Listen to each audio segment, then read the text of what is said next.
Becky May from Front Yoga, and this sequence is one that I've designed for my friend Sandira as a morning wake-up energising home practice routine. Really well-rounded, backbend inversion, lots of nice strong standing poses, forward folds, so yeah, something for everyone. So we begin as if we've just got out of bed in the morning, in Tadasana at the front of the mat. Bringing the shoulders up to the ears and back and down, elongating the tailbone, firming up the front of the thighs, connecting to our deep core by drawing the navel in and stretching dynamically down through our fingertips, shoulders, pressing down and towards each other. And just really feel rooted, feel grounded through your feet. Maybe close the eyes for a moment, tune in to your breath. Consciously start to deepen, elongate the inhales and exhales. Breathing through the nose, Ujjayi breath if you know it. And we move into 3 sun salutations, Surya Namaskara. So try and match breath with movement. So as you inhale, allow the inhales to raise the hands above the head and look up. Exhale, hinge at the hips, bring the hands to the floor, bend the knees as much as you like. We're usually much stiffer in the morning. Inhale, look up, lengthen the spine, shoulders back, chest forward. Exhale, plank. Plank's too much, just put the knees in the floor. Take an extra inhale in plank with the legs super strong, core connected. And then exhale, knees down, chin and the chest down, hips stay high, Ashtangasana. Inhale, bring yourself into a back bend. Your first one of the morning might be a shallow back bend with the knees bent, the elbows bent, or deeper, and exhale, tuck the toes, downward dog. And again, the first downward dog of the day, you might want to just walk it out, alternately lifting heels, stretching the other heel down, and gradually move into the full posture, feet hip distance apart, heels descending, fingertips spreading, hands actively planted into the floor,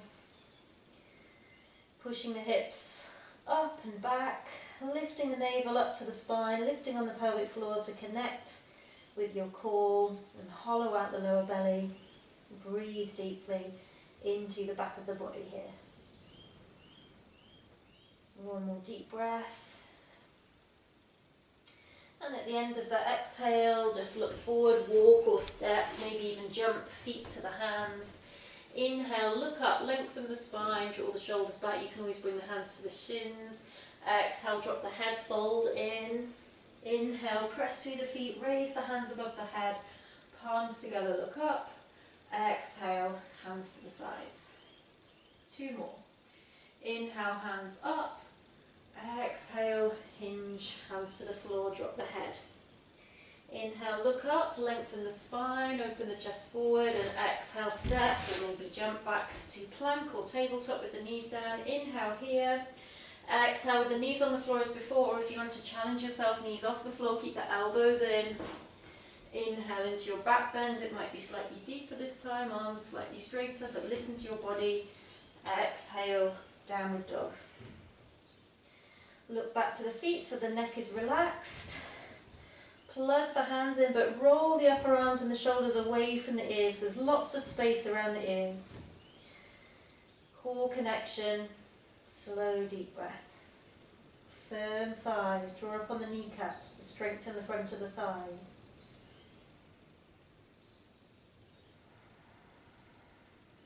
One more deep breath, full inhale. Complete exhale. At the end of the exhale, look forward, walk, step, jump, feet to the hands. Inhale, open up the spine, looking forward. Exhale, drop the head, relax the back of the neck, fold in. Inhale, press through the feet. Keep pressing down, strong legs as we reach up, look up to the thumbs, palms together. Exhale, Tadasana, hands to the side. Last time. Inhale, take it up. Exhale, forward fold. Dropping the head. Inhale, look up, lengthen the spine. Exhale, plank. Inhale, plank. Exhale, lower down, knees on or off the floor. Inhale, Urdhva Mukha, upward dog. Exhale, Adho Mukha, Svanasana, downward dog. Slow, deep breaths, feeling your foundations, hands and feet.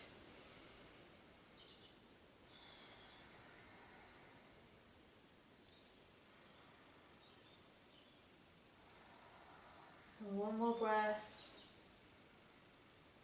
End of the exhale, look forward, walk, step, jump the feet forward. Inhale, look up, lengthen. Exhale, drop the head, fold in. Press through the feet. Inhale, raise the hands above the head, look up. Exhale, hands to the side. Just pause here for a moment. And then we're going to move into a high lunge. So keep the right foot forward, step the left foot back quite far and come onto the toe of the back foot. Just bring your hands onto your hips as you establish the leg. So we bend into the right leg so the knee is above or perhaps behind the ankle, not in front. Super active in the back leg, so the left glute is firm and we're drawing the left heel to the wall behind us. And if we can, we try and elongate the tailbone a little bit and inhale, raise the hands. High lunge. Breathe into the upper chest, upper arms close to the ears.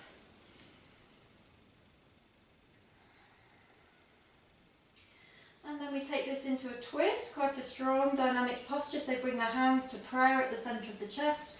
Twist towards the bent leg and see if you can bring your left elbow to the outside of the right knee or thigh, just above the knee, palms together, look over your right shoulder. If this isn't available, an alternative is to press the left hand to the outside of the thigh and stretch the right hand back. 3 to 5, slow deep breath, keep that back leg very active, lifting the knee away from the floor, pushing the left heel to the wall behind you. Push the left elbow into the right thigh and resist with the right thigh to deepen the twist. And then on your next inhale, unravel, come back up to the high lunge, take a breath here. And then straightening the right leg, and we'll just turn to the side and then step to the front of the mat, returning to Tadasana for the other side. Apologies about barking dogs, they always do this when I start to record. Been quiet up until now. Okay, so we step the right foot back and again, hands on the hips. We start to bend that left leg so the knee is above the ankle, shin is vertical, and we just put our awareness in the back leg for a moment, super strong, as if you could bounce and lift off that back leg. Dropping the tailbone to connect to the core and feel the stretch intensify on the inner right thigh. Inhale, stretch the hands up. Palms can be together or arms shoulder width apart if that's better for you. But the chest is very open here, so really use that. Take deep breaths into the upper chest. If the balance allows, look up to the thumbs or look straight ahead, but make sure the upper arms stay in line with the ear. Coming into our twist, bring the hands to prayer at the centre of the chest, turn to the right, and see if we can bring our right elbow to the outside of the left thigh, just above the knee, pressing the palms together, firming the back leg, looking over the left shoulder. Again, we press with the elbow and resist with the left leg to deepen the twist. And also you can push the left hand into the right to deepen the twist. Breathing deep. Remembering our alternative, the hand to the thigh, left hand back. And then on your next inhale, I know it's a thigh burner, but open up to the high lunge. Take one more breath here. And then you can either step straight forward or you can just turn to the side for a moment and then turn to the front step, the right foot forward. Take a moment here in Tadasana, just gather yourself. Strong wake up postures. Okay, so back into another strong standing posture. We're going to bring the left foot back again, so we've got the right foot facing forward and the left toes are turned in a little bit, so the toes in front of the heel, and now we're going to face the long edge of the mat with the hips. So we're sideways on.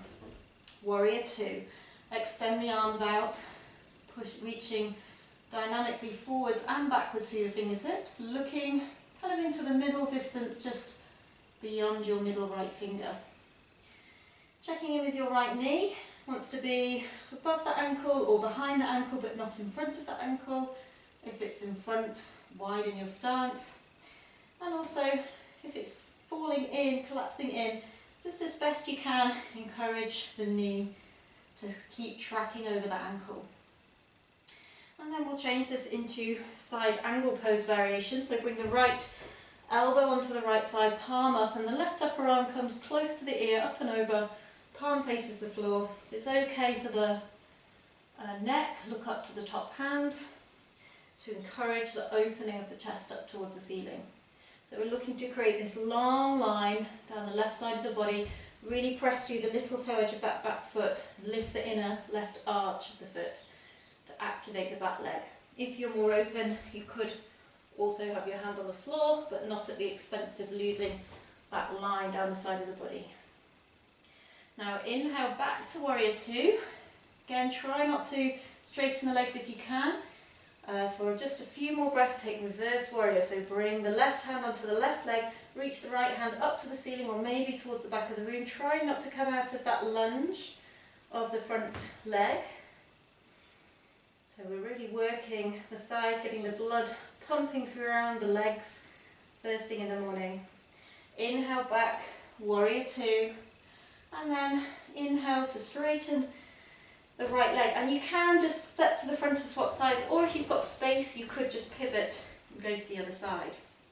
So either way, we've now got the left foot pointing all the way out. Right toes are tucked in a little bit in front of the right heel. Hips don't move, hips face the long edge of your mat. Inhale here, exhale, warrior two on the other side. So again, we turn the head, keeping our spine upright, tailbone elongating down, dropping down, looking kind of above and beyond the middle left finger, reaching back now dynamically through the right fingertips as we reach forward through the left. Drawing the shoulders away from the ears, shoulder blades sliding together down the spine. Again, check in with your left knee position, track it above the ankle. If possible, anchor through the right little toe edge. Parsvakonasana. Left elbow to the thigh, palm up, right upper arm up and over close to the ear, palm facing the floor, and look up to your right hand, possibly bringing the left hand to the floor. But if the hip has to pop up for you to do that, just come back to elbow to thigh. So we retain this long edge. If you look down your right side, you should be able to see your foot. If you can't, your hips probably popped up. Breathe deep into the right side line. Now try and keep the bend on the left leg as it is. As you inhale back up to warrior two, it's always quite a tricky transition that for the thigh. Take a breath. And then finally reverse warrior, bring the right hand onto the right leg, left hand up or back. Keep the lunge in the front leg. Deep breaths. Opening up the left side now. Inhale again, return warrior two one last time, one last breath. And then inhale, straighten. Whew. And again, turn to face the long edge of your mat and just walk the feet in towards each other. Great, take a moment. And we're going to come down onto our belly, so you can just kind of come down in your own way, or if you've got juice, because we've got this dynamic quality to this practice, we're going to vinyasa down to our belly. So we start Tadasana at the front of the mat. Again, we use the breath. So inhale to raise the hands and look up. Exhale, forward fold. Bring the hands down, drop the head. Inhale, look up, lengthen the spine. Exhale, back to plank. Now you can challenge yourself here. We're coming down onto our bellies. You can just bend the knees, come down in a half press up, or we can inhale here. Exhale down to chaturanga, hovering off the floor. Inhale in chaturanga. And exhale, come all the way down. Just to help us start to build upper body strength. And we're just going to do a couple of different locust variations. So just bring the forehead to the floor. And just reach the fingertips back. And take the hands down to the mat, palms up. Reach the feet up one at a time and really point the toes back, stretch the legs back, place the feet down. And then on an inhale, we're going to lift everything up. So inhale, press down through the pubic bone as we lift the feet, the hands, the head, the chest. Thinking about length, not depth here. So stretching the toes back, stretching the fingertips back. trying to expose the soles of the feet to the ceiling rather than collapsing the feet in towards each other. And the neck is long and the top of the head is pointing forward, so we're just looking to the floor. Breathe as deeply as you can, bringing the breath all the way up into the upper chest, collarbones. About 3 to 5 breaths. Exhale, release. Just take a little rest here.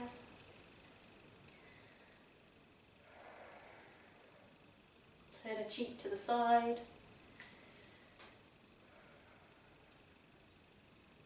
And then variation 2, bring the forehead back to the floor. You can repeat what we just did if it's enough, or bring the hands back to almost the waist, not underneath the shoulders, further back, kind of somewhere between bra strap line and waistband. Elbows in, elbows pointing back. And we inhale, lift everything up. Stretching the toes back again, neck is long, just look to the floor in front of you. Hands stay on the floor this time. Breathing deep, we're using the back in a slightly different way. You might feel it more or in slightly different places in the back here. Keep drawing the elbows back, shoulders back, toes back, opening the soles of the feet. One more breath. And release as you exhale, turn the other cheek to the floor. Just let the shoulders flop forward, palms up, let the heels drop out to the side. Take some resting breaths.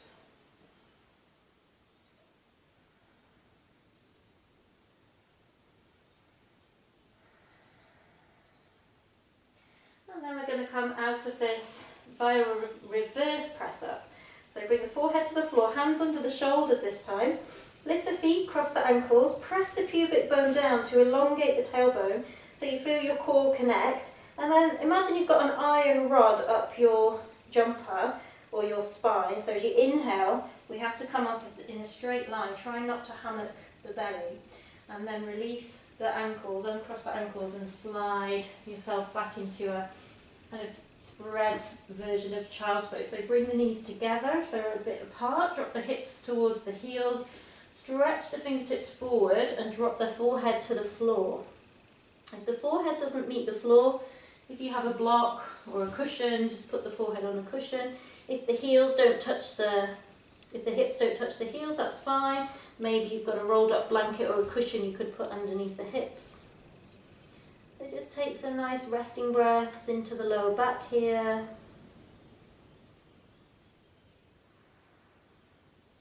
Couple more. And then at the end of your next exhale, slowly come up, bringing the hands towards the knees. Last thing to come up is the head. Drop the hips to the side. We're almost going to come down to our backs, but we're just going to do a tiny little bit of core, another dynamic, energizing morning posture. So we're going to have a go at the boat. Just 2, possibly 3 rounds of the boat. So bend the knees, have the toes on the floor, and just hold the backs of the knees to help you lift up out of the lower back, draw the shoulders back, feel like somebody's pulling your chest up to the ceiling on a piece of string, and try and keep your inner knees touching as if you're squeezing a block. Take the hands out in front of you. Now this could be your boat. If this is already strong work for the lower back, the deep core, the hip flexors, you could stay here, or you can lean back, see if you can bring the feet off the floor, try and keep the inner knees touching. This could be your mini boat. Half boat, we bring the feet parallel to the knees. You can also at this point hold the back of the knees again to help you lift out of the lower back, shoulders back, chest up, or stronger, reach the hands forward. Full boat, the legs are straight. So choose your boat, take 3 to 5 breaths.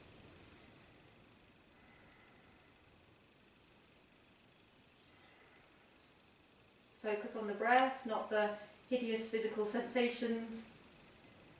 And exhale, release. Just take a little moment. And actually I said we would repeat 2 or 3 times, but I'm remembering now this is supposed to be a short morning sequence, so we'll just do 1. You'll be pleased to know. And then we'll come down to the floor, but just because we only did 1, we'll come down to the floor in that dynamic core way. So we reach the hands out, try to keep the feet on the floor, feet together, knees bent, roll the spine down, vertebra by vertebra, until we're down on the mat. Great. And we're going to go straight from the core into 3 back bends. So it should feel quite nice after core work to open up the front body. So just take hold of the front of the ankles, bring the heels to the buttocks. Try to get the outer edges of the feet parallel with the edges of the mat. So for most of us that means bringing the big toes in, heels out, push down through the hands of the feet, inhale, lift the hips.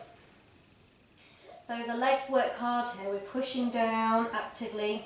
If you're getting quite high up the back, you can roll to one side and draw the opposite shoulder underneath you.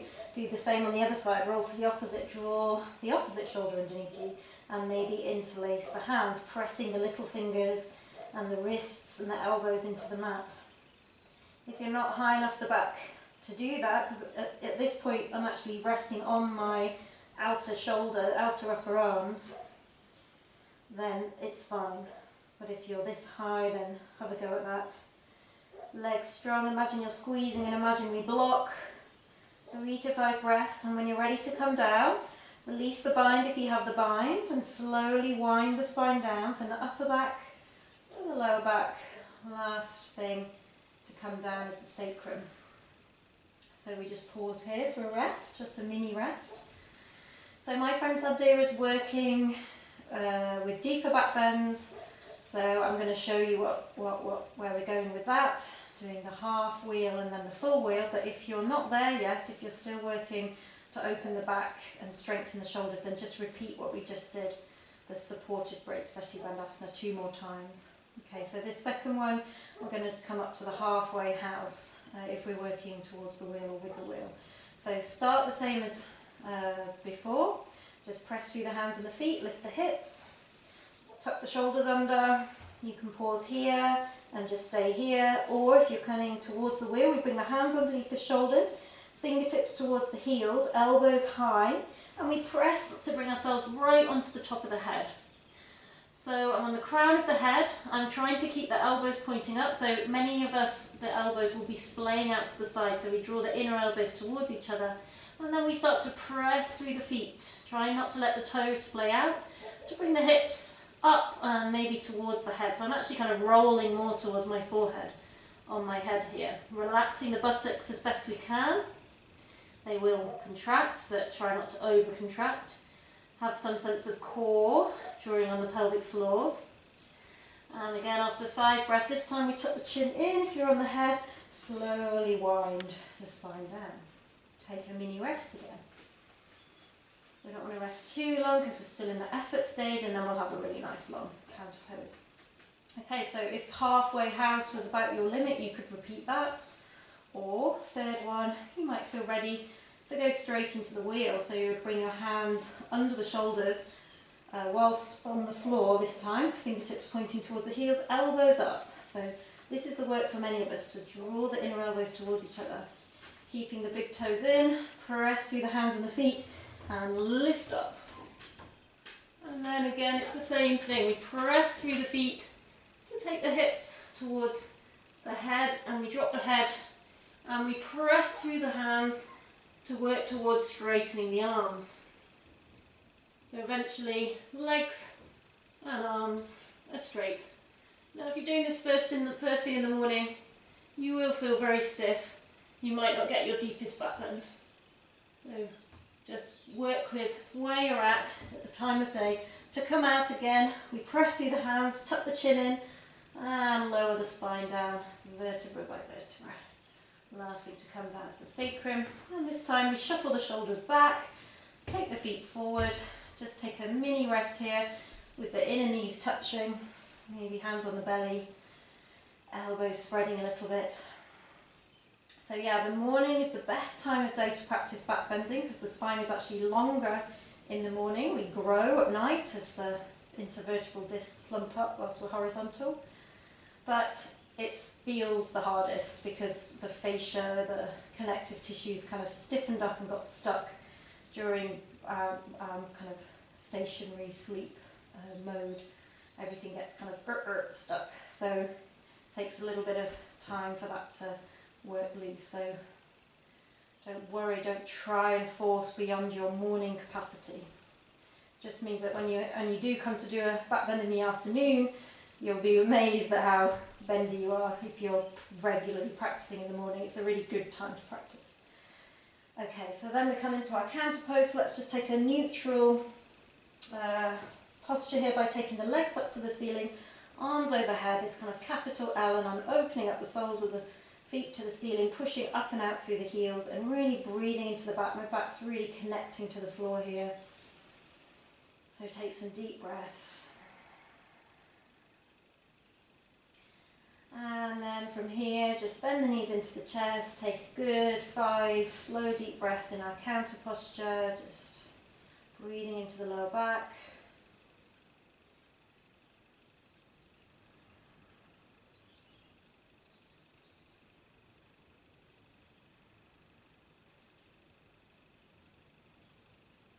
And then on an inhale, we're going to come up, so press yourself up to seated. We're just going to take another counter posture for the back bending. So inhale in the staff pose, reach up through the fingertips, and exhale, come into a forward fold. And again, at least 5 slow deep breaths here. Just let it be a soft forward fold, dropping the head, breathing into the back, relaxing the shoulders, relaxing the jaw, keeping the legs relatively active, toes pointing up towards the ceiling, thighs strong.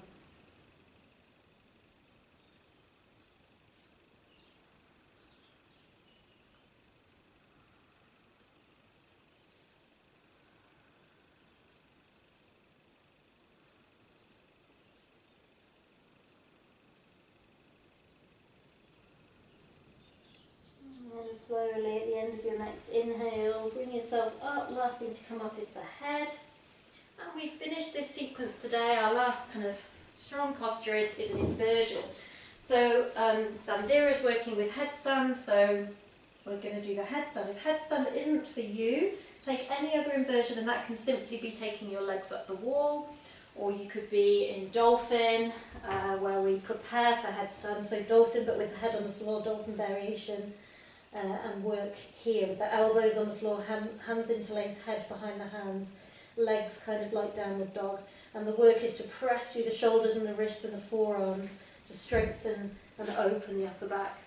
But if you're ready for headstands in your practice, just check you've got the right distance for the elbows by taking a firm grip of your opposite upper arm, then pivoting on the elbows without moving them, interlacing the hands, and we take the top of the head just to the behind the hands, and we tuck the toes. And then we walk the feet in, and as I say, this might be as far as you get. You might just be here working to press down through the elbows, but if you're getting so the hips are pretty much above the shoulders, you can start to lift the feet off the floor and take the legs up. So feet can stay on the floor, or Shirshasana, headstand. And you're looking to take at least 10 breaths in headstand eventually, but build up to it.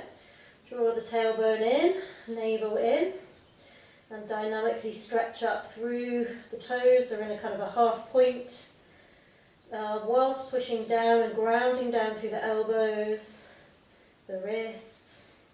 So there's lots of space around the ears. We're not collapsing the ears into the shoulders here. Through the integrity of the upper body, we keep that space. Connect to the core. Imagine you're squeezing an imaginary block between the thighs. When it's time for you to come down, you can come down the way you went in, just bending the knees into the tummy, bringing the feet down. If you're working with straight leg ascent and descent, then great, do that.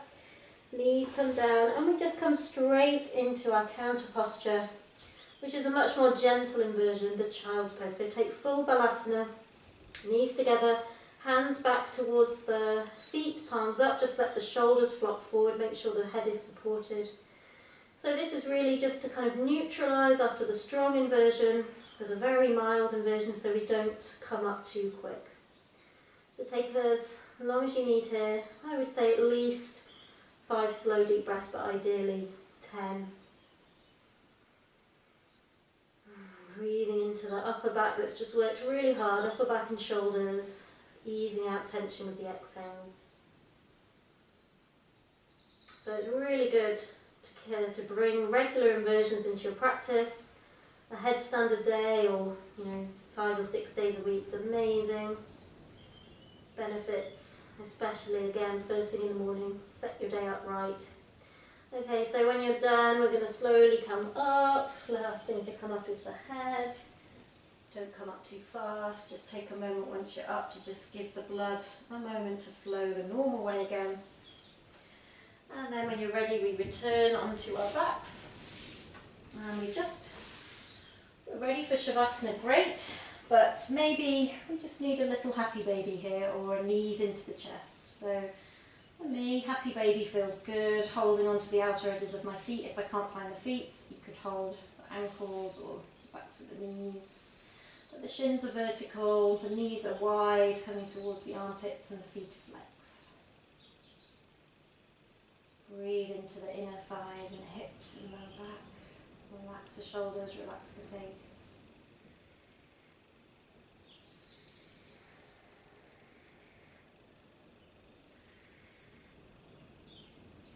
And then just bring the knees together, maybe just lift the head up to the knees, squeeze everything in for breath, and then take Shavasana.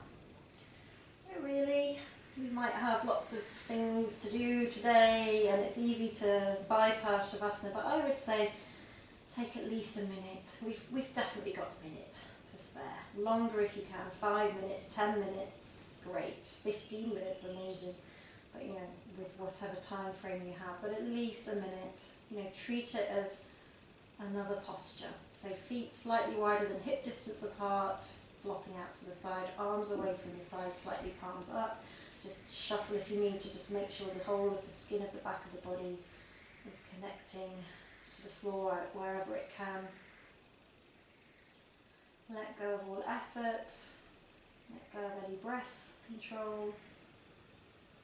Just enjoy the fruits of your practice, receive the fruits of your practice. Knowing that we take this positive energy forward into our day. We've started the day in a hugely beneficial way, and that will affect the day. So trust in this. So if you have longer, take longer. But if you're closing with me, just start to deepen the breath, start to gradually bring movement back to the body, fingers, toes. Maybe a full body stretch, reaching the arms overhead, reaching into the heels and toes, maybe the knees into the chest. Maybe a little rock and roll on the sacrum. And then to come up, just roll to one side first, and then press yourself up from there so we don't rush up to seated. And just maybe before you rush off into your day, just take a moment to consciously close the class. Maybe bringing the hands together at the centre of the chest in honouring of yourself, taking this time to practice your body, for allowing you to do these amazing things, the tradition of yoga, whatever you feel grateful for, and just harnessing that beautiful energy you've created, directing it to where it's needed and into your day ahead of you. So thank you, namaste, hope you enjoyed, and hope to see you again on the mat soon.